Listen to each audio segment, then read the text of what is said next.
Eu tamén quero públicamente darlle as gracias á asociación, neste caso de veciñas, porque eran todas veciñas, coas que tuvemos ocasión de poder comentar cal é a situación deste barrio de Recimil, que hai que, en primeiro lugar, lembrar que este é un ben de interese cultural e detrás dese ben de interese cultural hai un dereito, como é o dereito a poder acceder a unha vivenda digna. Estamos falando de un complexo de 1000 vivendas no centro de Ferrol, que son de titularidade municipal, por lo tanto, de titularidade pública, e que nos permitiría unha rehabilitación e unha recuperación integral deste barrio, ter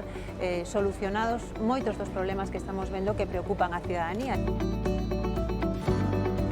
Sabemos, ademais, que en tempos de crise a política social de vivenda é máis importante. Estamos ante unha situación na que, lamentablemente, hai moitas persoas con un ERE, con un ERTE, e, polo tanto, facer unha política de recuperación de un barrio e de poñer en marcha vivenda pública para que as persoas con menos recursos teñan garantido ese dereito, eu creo que é unha obriga ética, moral e a responsabilidade de calquer gobernante que sexa serio.